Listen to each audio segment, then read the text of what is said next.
Bonjour à toutes et à tous, on se retrouve sur Radio Fréquence Caraïbes 89.5 et 106.6 pour l'émission Moun ki fait le WAP. Aujourd'hui, nous allons discuter mobilité européenne avec Soraya qui a réalisé un volontariat grâce au programme du Corps européen de solidarité. Bonjour Soraya, merci beaucoup d'être avec nous aujourd'hui. Est-ce que tu peux un petit peu te présenter ? Bien sûr, alors je m'appelle Soraya Doli, j'ai 25 ans et j'habite Le Marin. Dans la vie, je suis entrepreneuse dans l'immobilier et le design. Est-ce que tu peux nous présenter le programme du Corps européen de solidarité ? Alors, le Corps européen de solidarité est un programme qui permet aux jeunes de partir en volontariat dans toute l'Europe. Avant ton expérience du Corps européen de solidarité, que faisais-tu ? J'étais en pleine remise en question. Ça, c'est drôle parce que je travaillais en fait dans la vie active et on va dire que la remise en question était plutôt sur le plan personnel. Et m'est venue l'opportunité en fait de prendre ce programme et j'ai décidé de sauter le pas. Ok, et avant cette expérience, est-ce que tu avais déjà voyagé en Europe ou réalisé une mission de volontariat ? Alors oui, pour le voyage en Europe, maintenant c'est ma toute première mission de volontariat et c'est sans regret. Comment as-tu appris l'existence du Corps européen de solidarité ? C'est une histoire assez drôle. Il faut savoir que moi, je pense que dans la vie, il n'y a jamais de hasard. Et c'est une dame de l'espace sud qui s'appelle Caroline Chevalier qui m'a parlé de ce programme. Je suis allée la voir dans son bureau pour un précédent projet. Et elle est restée là et elle m'a dit « Qu'est-ce que tu fais à la fin de l'année ?» Et je lui ai dit, fais ma vie, je suis là.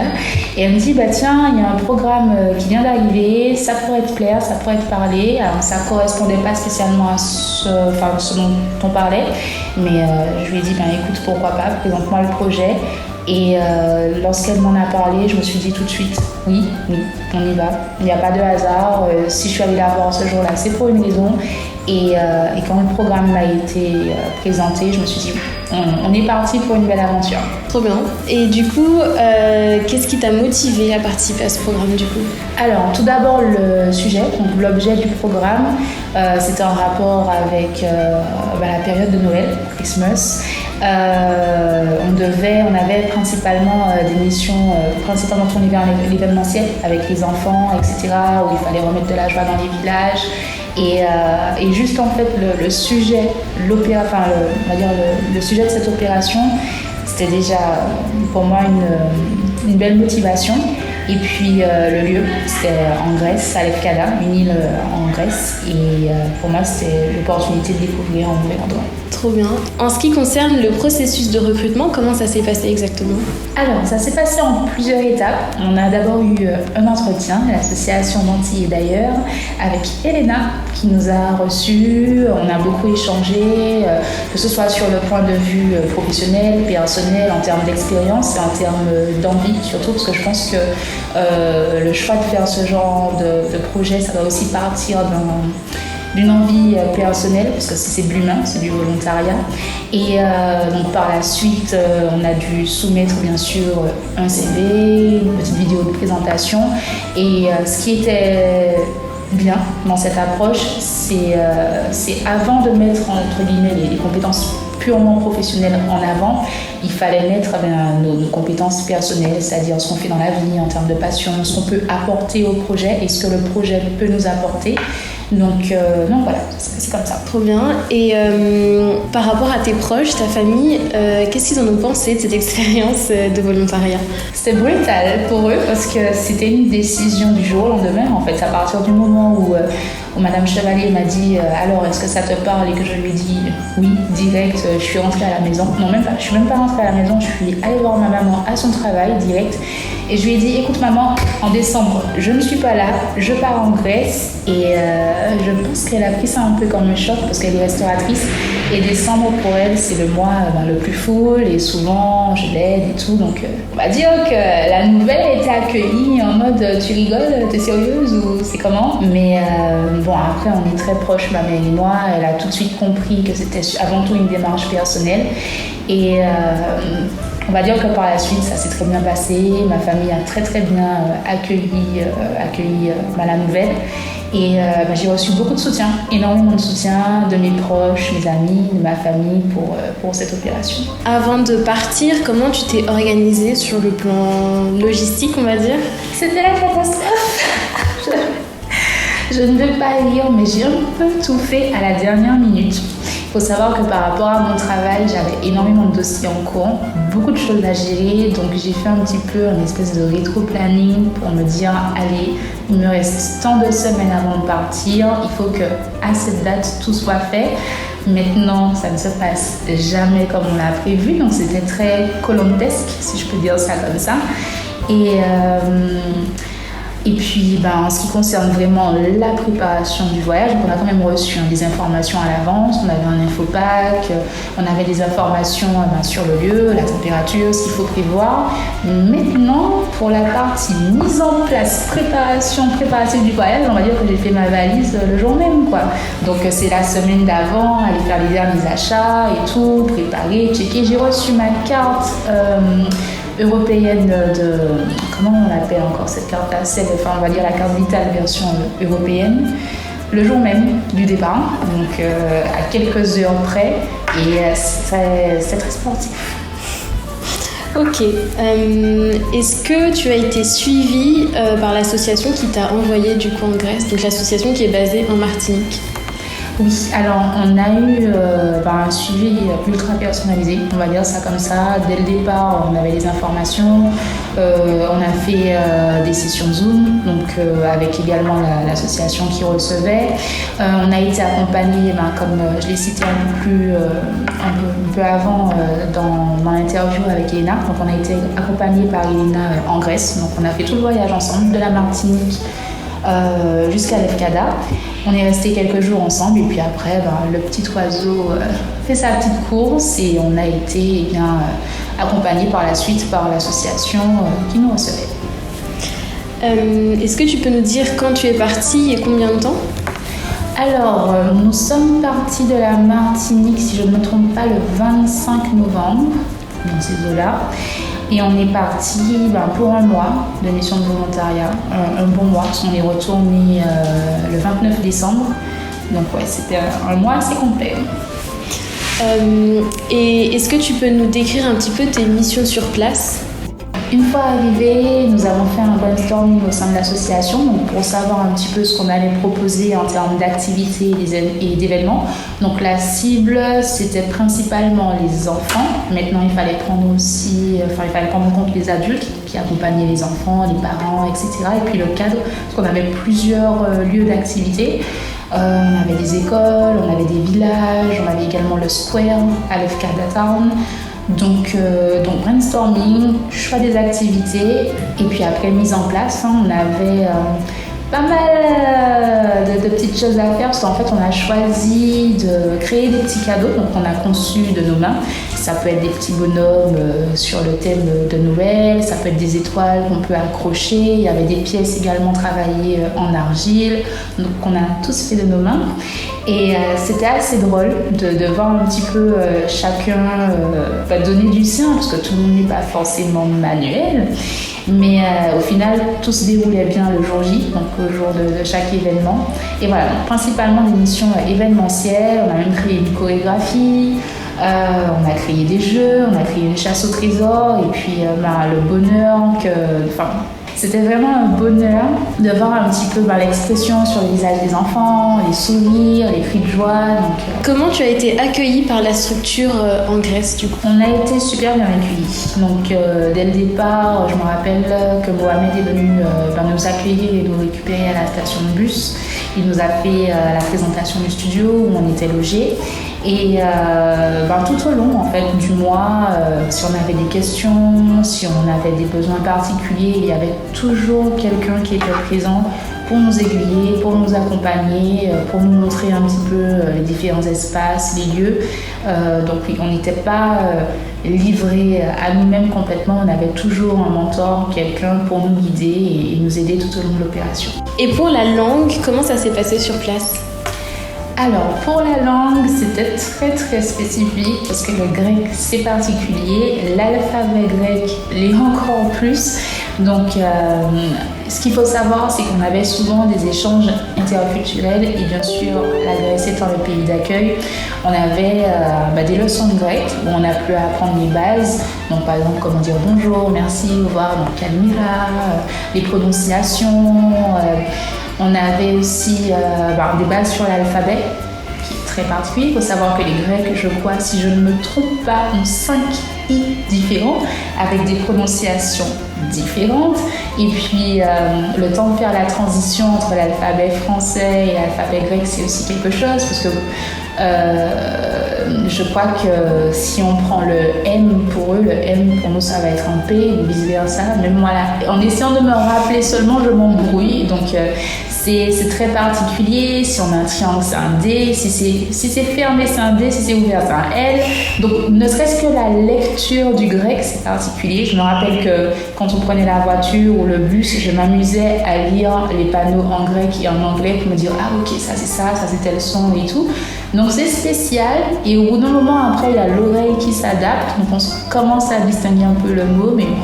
Au bout d'un mois, c'est impossible de sortir une phrase grecque, donc c'est mort, mais c'était riche en termes d'expérience linguistique. Et puis le grec, c'est une magnifique langue, la langue elle est super belle, c'est une langue qui date de très longtemps, parce qu'il y a l'ancien grec et tout, donc on nous montre un petit peu les nuances entre l'ancien et le grec moderne. Et comment dire, pour finir sur cette question, donc oui, au départ ça fait un peu un choc, mais on s'acclimate et on trouve le charme dans la langue et au fur et à mesure, quand on prend nos habitudes d'aller dans les pâtisseries, on avait l'habitude d'aller dans les restos et tout, on parle, on rigole.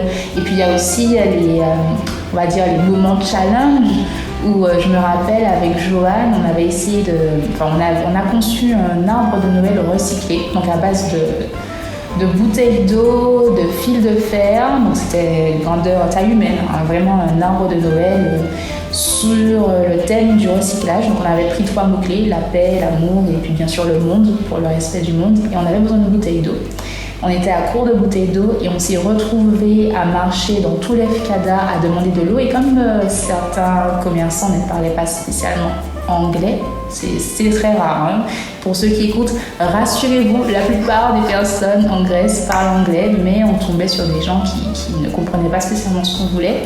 Donc du coup, sur le moment, on se retrouve à demander aux habitants comment on dit ça, comment on dit j'ai besoin d'une bouteille d'eau vide et tout. On apprend des mots, on apprend des prononciations. Est-ce que vous étiez plusieurs à partir de la Martinique ? De la Martinique, oui. On était...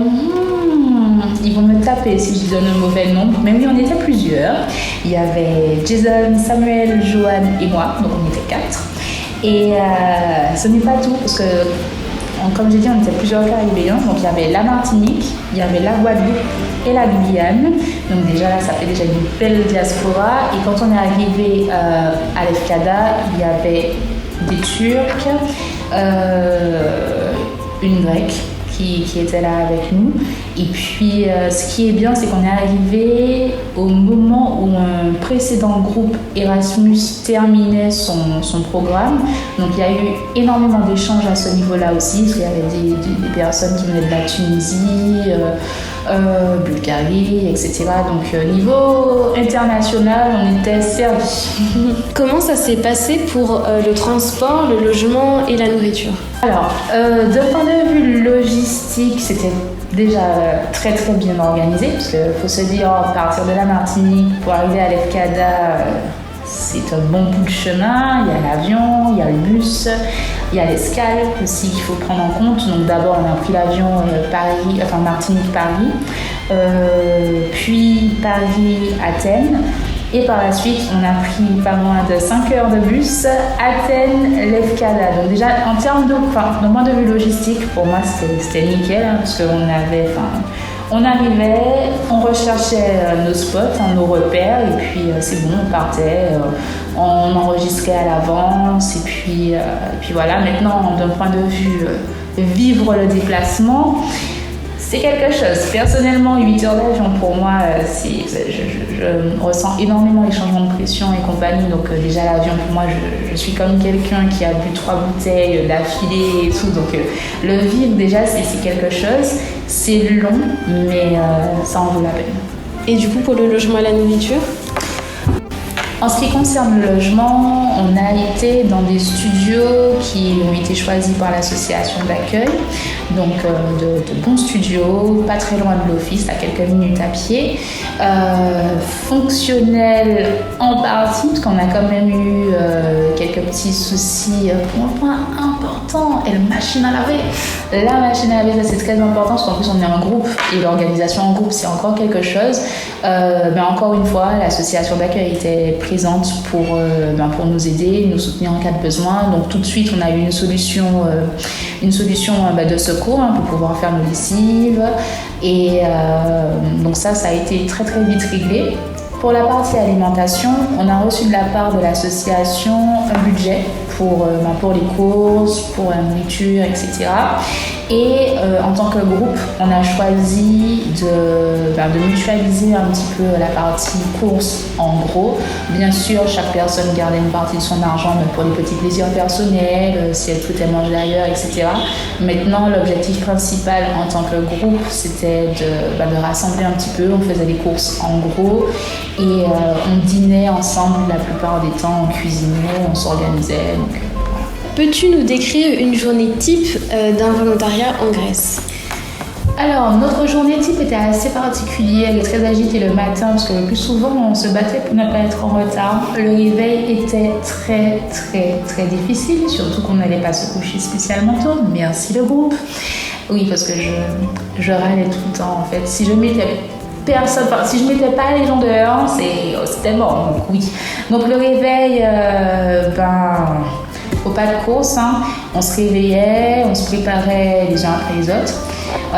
Si on avait le temps, on se faisait un petit déjeuner et puis c'était parti, direction l'office, à pied. On a beaucoup marché. Alors l'avantage, c'est que quand on marche comme ça, on peut se faire plaisir et là je ne regrette pas. Donc on ne regrette pas de marcher, mais on marche, on y va, on marche vite pour arriver à l'office. On commençait à 9h généralement, dans le meilleur des cas, 9h. Après, il ne faut pas oublier que c'est un volontariat, donc c'est un engagement, donc la ponctualité reste tout aussi importante. Et puis, une fois arrivé sur place, en fonction du planning mensuel qui avait été donné, donc c'est soit on se mettait directement à fabriquer nos petits cadeaux, ou sinon on préparait les événements, ou on révisait la chorégraphie. Donc ça changeait à peu près chaque jour, ça dépendait. Maintenant, l'activité qui revenait le plus souvent, c'était la préparation des cadeaux. Est-ce que tu as travaillé avec des locaux ? Alors, on n'a pas spécialement travaillé avec des locaux. Maintenant, on les a côtoyés dans notre quotidien, à travers les activités, les événements. Donc oui, on était vraiment dans une dynamique de vie. On était vraiment bien intégrés, mais on n'a pas fait, mis à part avec l'association avec qui on a collaboré, on n'a pas eu à travailler avec des locaux. Et une fois que votre journée était terminée, est-ce que vous aviez du temps libre ? On avait quand même énormément de temps libre. Ça, je peux pas. C'est-à-dire que le planning était très très bien aménagé. Après, maintenant, on avait des horaires assez souples. C'était généralement de 9h à 15h en journée. Lorsqu'on avait des événements, c'était un petit peu. Ça dépendait. Par exemple, on repartait à 13h, on revenait au point de rendez-vous pour telle et telle heure. Des fois, il y avait des événements qui étaient en fin de journée. Donc à 19h, 20h, on était avec l'association à certains événements. Mais on avait un planning très très souple. À mon avis, je pense que tout le monde ne sera pas spécialement du même avis, mais d'un point de vue organisationnel, le planning était souple. On avait le temps de se promener, d'aller découvrir l'île, parce qu'on avait aussi des jours off. Donc ça nous a permis de louer une voiture, de partir à la découverte un petit peu des spots connus de l'Efcada. Donc ce qu'il faut savoir, c'est que l'Efcada, par exemple en hiver et en été, c'est pas du tout pareil. Donc on n'avait pas spécialement tout le monde et tout, donc les spots étaient désert, donc ce qui nous a permis d'avoir vraiment une immersion très tranquille, très zen, entre guillemets, sur la plage, etc. Qu'est-ce que tu as préféré dans ton expérience de volontariat en Grèce ? L'expérience humaine, avant tout. Il faut savoir que lorsqu'on part dans ce type d'expérience, on revient avec un bagage, avec des amis, avec une famille parfois. Donc c'est vraiment une expérience humaine qui est profonde, qui est riche, parce qu'une fois qu'on arrive dans le programme, on se retrouve un peu dans une bulle, dans une nouvelle dynamique, où on a de nouveaux codes, on a de nouvelles habitudes, et où il faut vivre les choses différemment, où il faut composer avec les autres, apprendre à se comprendre, parce que souvent il y a la barrière de la langue. Et en termes d'expérience humaine, franchement, c'était fantastique. Enfin, personnellement, là maintenant, j'ai des amis en Turquie, j'ai des amis en Tunisie. Et puis, nous, en tant que Martiniquais aussi, on s'est un petit peu retrouvés, on a créé des liens. Et par rapport aux missions de volontariat, le fait d'aller un petit peu dans le quotidien des autres et de créer un petit peu... on va le dire clairement à la magie de Noël, parce que c'était ça, vraiment le but de créer une magie en cette période de Noël, parce que comme j'ai dit plus tôt, l'EFCADA en été et en hiver, c'est pas pareil du tout, et en hiver, ils ont moins d'interactions, moins d'événements, donc ça nous a permis d'apporter un peu de la vie dans les villages à l'EFCADA, et ça n'a pas de prix. Et dans cette expérience, quel a été ton plus grand soutien ?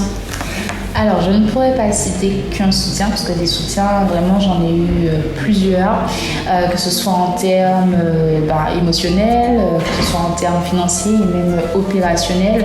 On a eu l'Union européenne, qui est quand même un grand soutien pour ce genre d'opération, parce qu'on n'est pas un petit peu livré à nous-mêmes, on est accompagné financièrement aussi, donc ça c'est quand même un point important à relever. Il y avait Elena qui était là aussi avec nous, qui même lorsqu'elle est rentrée était toujours joignable à n'importe quel moment dès qu'on avait besoin de quoi que ce soit. L'association d'accueil qui était énormément présente, mes amis, ma famille qui ne m'ont pas lâché du tout durant ce mois de décembre. Donc oui, des soutiens, il y en avait plein. D'ailleurs, j'en profite pour remercier chacun d'entre eux pour tout ce qu'ils ont apporté tout au long de ce voyage et puis de m'avoir accompagnée dans cette expérience. Quelles ont été tes principales difficultés dans ton expérience de volontariat ? C'est assez particulier. Il faut savoir que moi, je suis partie conditionnée. Généralement, j'avoue que je me plains beaucoup pour tout et n'importe quoi. Mais là, je suis partie conditionnée. Je me suis dit, on part en volontariat, tu sais dans quoi tu t'engages, donc... vas-y girl, fonce et puis tu vis le truc au jour le jour.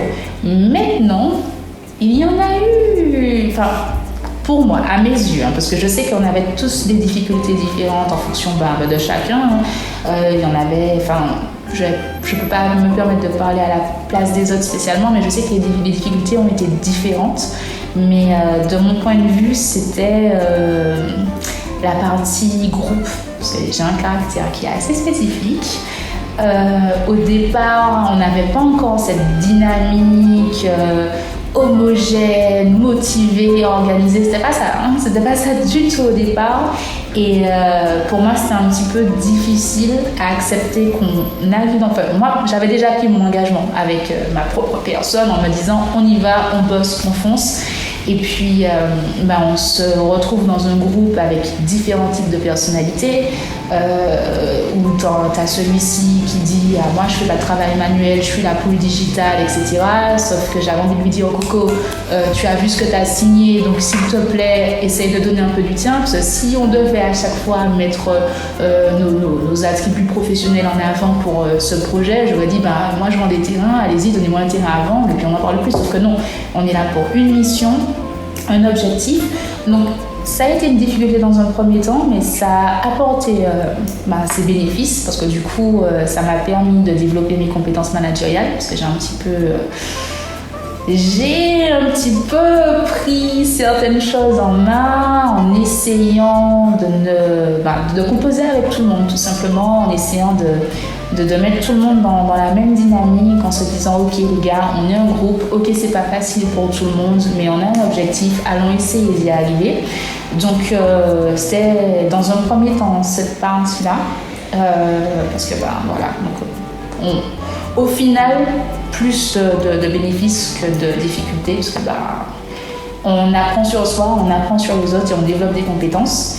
Et puis, mis à part ça, tout ce qui a pu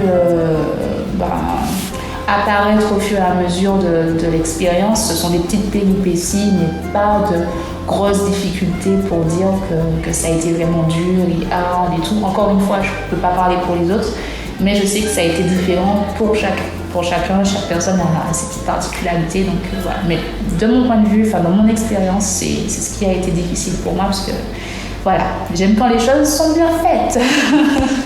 En ce qui concerne l'expérience globale, c'était vraiment extraordinaire. Le mot peut paraître fort, mais si on prend ça d'un point de vue, encore une fois, humain, et qu'on regarde chaque petit moment à la loupe, on se dit waouh, c'est top, que ce soit en termes, en ce qui concerne le groupe, en termes d'évolution de chacun, parce qu'on avait des gens qui viennent d'ici et d'ailleurs, et d'autres qui étaient un peu plus, on va dire, réservés, et de voir que dans le groupe, ils arrivent à s'ouvrir et à proposer des choses et à montrer leur talent. C'était juste ouf. Il y a aussi l'échange culturel qui était vraiment intéressant. Dans un premier temps, dans l'association, on avait, comme je l'ai dit un peu plus tôt, des moments où on faisait des échanges interculturels. Donc ça allait de la cuisine à l'histoire du pays. Donc on a présenté et vu des diaporamas. On a goûté la cuisine des autres cultures. On a goûté de la cuisine turque. On a goûté de la cuisine grecque. Personnellement, j'ai eu un coup de cœur sur une espèce de tarte feuilletée, épinards, feta qu'ils font. D'ailleurs, j'ai fait une cure feta. Franchement, j'ai fait une cure feta du début jusqu'à la fin. Il y avait aussi une pâtisserie à la crème, la Bougasta, si je ne me trompe pas. Pareil, j'ai fait cure. Chaque jour, feta, Bougasta, c'est parti. Mais la cuisine grecque est vraiment délicieuse. Donc ça aussi c'était top. Même entre nous dans la Caraïbe, le fait de voir un petit peu les similarités, c'est bien ce mot-là, les similarités et puis les différences.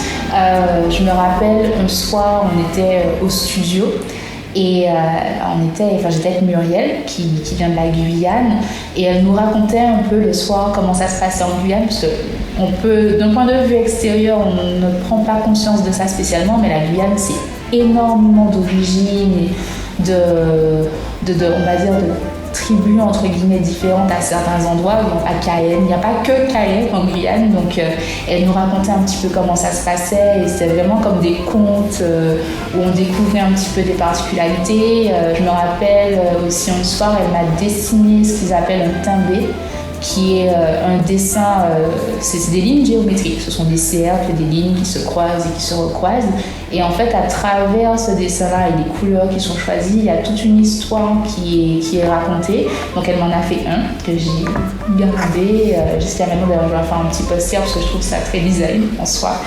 Et donc oui, on avait vraiment une riche expérience humaine. On a beaucoup échangé, parce qu'un mois c'est quand même long, ça passe vite, mais c'est aussi très long, parce que chaque jour on se serre les coudes entre nous, et puis bien sûr il y a les moments un petit peu de crise, de drama, parce qu'on est un groupe, et donc oui, il y a les dramas, il y a les coups de cœur, il y a les ceci, il y a les cela. Il ne faut pas oublier que c'est aussi une vie de groupe, où on est notre petite communauté à nous.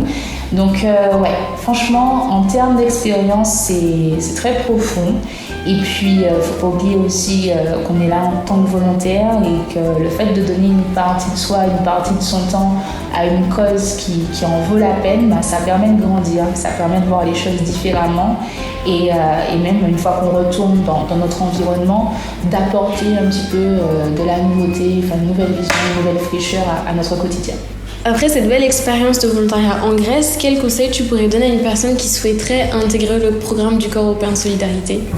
Le premier conseil que je donnerais, c'est de ne pas hésiter. Ça, c'est clair et net. Y aller sans hésitation. Et puis, une fois sur place, on découvre pourquoi on y est. Donc, oui, il faut y aller, et de bien choisir son programme. Ça, c'est très, très, très important. Parce qu'au-delà de tout l'aspect expérience et compagnie, le choix du programme est important parce que c'est une cause qu'on va défendre, on va participer, on va s'intégrer au cœur de la vie des autres. Donc choisir son sujet en fonction de ce qu'on apprécie dans la vie, de ce qui nous plaît, de ce qu'on a envie de découvrir, c'est très important parce qu'une fois dedans, il faut pouvoir s'impliquer et s'impliquer demande de la passion. Donc de vraiment choisir son sujet lors du programme parce que des programmes comme ça, heureusement, il y en a énormément. Donc il ne faut pas hésiter à bien se renseigner, à se rapprocher des associations qui y participent. Donc Nanty d'ailleurs en est une. Et puis ne pas hésiter à poser des questions, parce que c'est très très très important d'être bien renseigné. On est bien accompagné, mais il n'y a jamais assez de questions, donc bien poser les questions.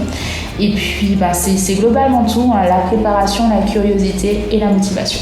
Maintenant que tu es de retour en Martinique, est-ce que tu vois une évolution dans ton projet personnel ou professionnel grâce à ce départ en volontariat ? C'est encore un oui, c'est un oui parce que ça remet en place beaucoup de choses. Le voyage en général permet de remettre en place énormément de choses. Le fait d'être un petit peu coupé du monde et du train-train quotidien, ça permet un petit peu de remettre ses priorités en place, de se recréer des axes de concentration, on va dire ça comme ça. Donc personnellement, oui, j'ai énormément de tâches. C'était l'un des objectifs avant de partir. Je m'étais dit, il faut que je profite de ce mois en Grèce pour terminer un petit peu un travail en termes de développement personnel que j'avais commencé auparavant. Et je me suis dit, ce mois-là, il doit me permettre de repartir sur de nouvelles bases et de faire un reset, vraiment. Et ça a été un objectif que j'ai pu atteindre. Donc, je suis contente, je suis fière de moi. Et puis, d'un point de vue professionnel, oui, parce que pendant l'expérience, on fait des rencontres, on crée des liens, on crée des contacts, on partage un petit peu ses objectifs, ses projets, et il y a des choses qui sont en train de se mettre en place pour plus tard. Je ne pensais pas d'ailleurs trouver certaines réponses pour un projet que je vais mettre en place en 2023, parce que ça, pour moi, au départ, ça n'avait pas il n'y avait pas de point commun, et au final, oui, j'ai pu en trouver, et ça m'a permis d'affiner pas mal de choses et de créer des contacts qui pourront servir par la suite. Donc ça, c'est génial. Et voilà, donc niveau personnel et professionnel, objectif atteint. Maintenant, c'est voir comment ça se développe par la suite. Après cette expérience, comment tu définirais l'Europe en 3 mots ? En 3 mots, je dirais que l'Europe, c'est d'abord une terre vaste, ça c'est clair et net, c'est très grand. Le mot diversité, très important, et terre d'opportunité. Très bien. Merci beaucoup Soraya pour ton témoignage et j'espère que tu vas réussir dans tes prochains projets. Merci beaucoup. Merci Zane. Merci d'avoir écouté l'émission Moon qui fait le WAP et on se retrouve le mois prochain pour une nouvelle interview.